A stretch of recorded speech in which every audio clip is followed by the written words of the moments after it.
Historically, in oral traditions and cultures, orality was fundamental to communicating and sharing knowledge. With the introduction of print and written text, began the transition away from a primarily oral culture. In today's society, we still see remnants of oral traditions and cultures such as mnemonic devices, rhythm from alliteration, and assonance and commonly used proverbs and cliche statements. In many cultures, oral traditions are a deeply rooted aspect of their daily lives. Throughout the course, we both were intrigued by the notion of oral cultures, the implications of orality on society, and in what ways it is still present. Because we are both teachers in British Columbia, we are both entering the new school year with the beginnings of a new curriculum with a First Nations focus in most, if not all, courses. A resource, the First Peoples Principles of Learning, has been created to guide the implementation of First Nations content within British Columbia. With the topic of orality, we couldn't help but make the connection between oral cultures and the oral traditions of storytelling of the First Nations people.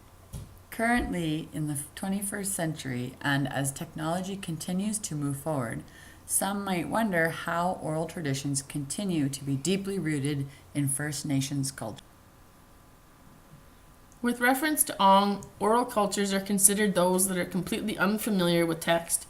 For members of traditional oral cultures, it was imperative that thoughts be shared in ways that were easy to follow and remember. Otherwise, ideas would be lost and forgotten. From generation to generation, the stories were shared by the old men and women who were regarded as well-versed because they were the ones that held the precious historical knowledge.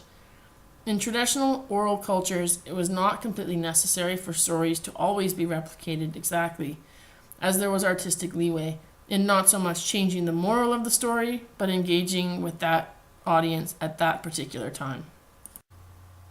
First Nations culture utilizes the same concepts that Ong describes in their traditional oral storytelling.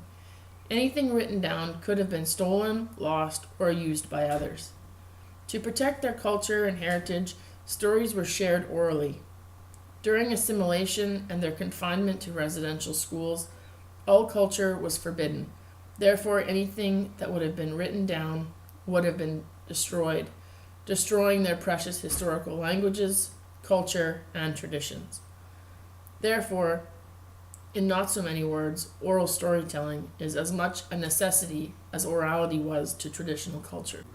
According to the First Peoples Principles of Learning, the sharing of some First Nation stories is something that is sacred and only shared with permission and or in certain situations. The content, the listeners, the time of year, the time of day, and sometimes the location in which the stories are told are very specific. This ensures the integrity and the accuracy of the story.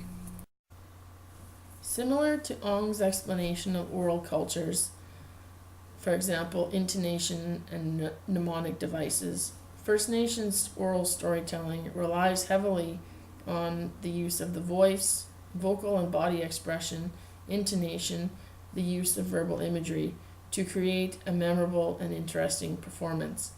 In order to ensure the lesson or intent of the story is received, storytellers focus on all elements that contribute to the overall presentation.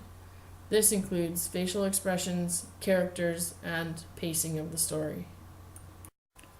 The legend or story itself usually contained a person or family making their way on a journey through the land which teaches them a lesson or moral.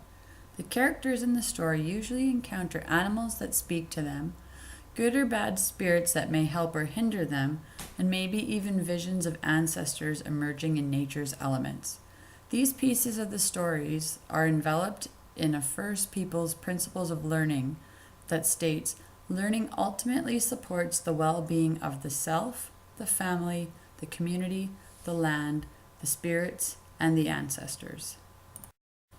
Specifically, when elders storytell, they weave in delicate details about the size of the moon, the depths of the water, the amounts of foliage on the trees, the stages of crop cycles, or the specific times within seasons.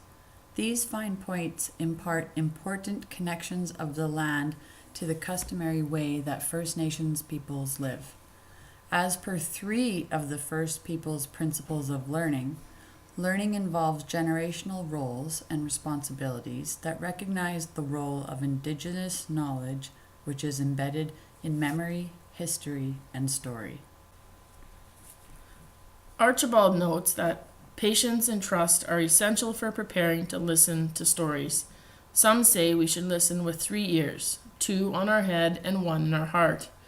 Presently, we see many of these skills are lost on our children and adults alike. When we look further into Ong, he suggests that sustained thought in an oral culture is tied to communication, that to work through an analytic problem or to tell an oral story, someone must be there to listen. This relates to First Nation storytelling and the First Peoples' principles of learning, that learning takes patience and time, because when telling a story orally, it requires the teller and the listener to engage and appreciate the process. Through mere respect for the speaker or storyteller and trying to extract the true lesson or meaning of the story, listeners are highly engaged and a strong connection is created. In traditional oral cultures and in First Nation storytelling, things were often repeated multiple times to ensure the listener understands to the full capacity. In conclusion, when we consider the evolution of the interconnectedness of the world, no matter who you are, we all communicate using stories.